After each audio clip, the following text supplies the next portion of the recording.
Good morning, everybody. Gabe Jenkins back with you. Hope you're having a heck of a great day.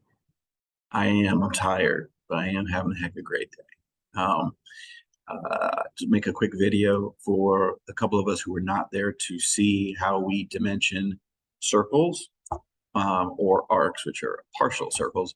I'm just going to do a quick video showing you how I want you to do that. Okay, so I'm going to share my screen real quick and we'll get started.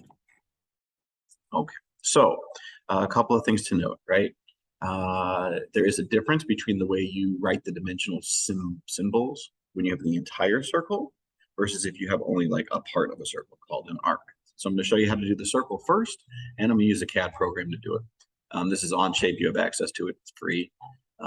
Really quickly, so I'm going to use my CAD tool here to draw a center circle. Make a circle. I'm not going to say how big I want it to be. Well, no, I'll just say it, make it 5. Okay, it automatically in CAD puts the dimensioning in there for you. I don't like how they put it in the middle, and so whenever we do our dimensions, we are going to move it outside the circle whenever possible. You will see the little symbol here looks like a 0 with a line, like a slash through it. That is the symbol that we're going to use anytime you have a complete circle like this. So in this case, it would be diameter of 5. So this circle has a diameter of 5. If I make another circle with the same center point, and we'll make this one, sure, we'll make it 8. If I want to take that dimension out, I'm going to bring it out here. So the only other thing to notice is there's an arrow going to the circle itself, and it touches the circle that that dimension applies to. So this is an 8 diameter circle, and it applies to this one. 5, you're going to have to cross through that one, through the outer side of the circle, and just so that the arrow touches the interior one.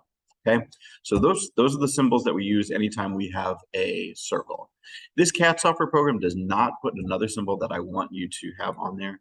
Anytime you draw a circle, the center point of a circle, I want you to make a little cross mark that's called the center point. Okay, CAD program doesn't do it, but I'm going to have you guys do it. Okay, next thing you're going to need to know, well, what do you do if you don't have the whole circle? You just have a part of a circle, right?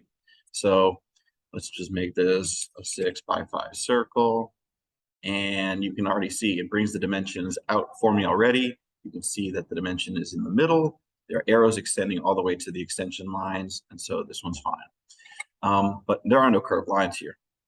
Say I add what's called a fillet, right, which is a corner between 2 lines that has a known radius. So fillet tool in Onshape looks like this. So if I click here and I say I want to fillet this corner and this corner, it asks me how big I want to make it. We'll just say 0.5, and I say sure. Now, because it's not a full circle, I'm not going to write the same symbol that I used over here. I'm not going to use the circle with the line through it to refer to the diameter of the whole circle, because in this case, I don't have a diameter. I just have a radius. And the radius is the distance between that center point of my arc and every point on the arc, right? And so I have a radius, and I symbolize that with an R.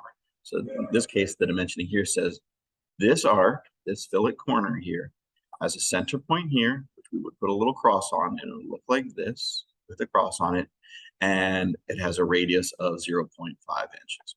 Okay, so just to highlight one more time, whenever we got a circle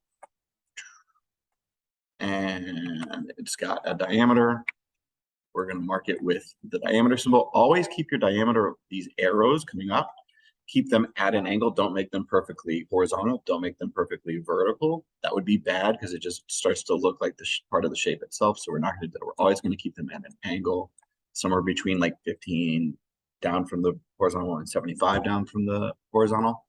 And if we have a filleted corner like this, and we want to do that, we'll say make this one a bigger fillet. And instead of using the radius symbol, instead of using the diameter symbol, we're going to use a radius symbol of capital R and 1. Each one of them is going to have a little cross over the center point, and that's basically it. It's pretty simple, and that's all you need to know for these. So have a heck of a great day, and this one goes out to RC. Can't say your name, but hope you have this, and hope it works well for you today.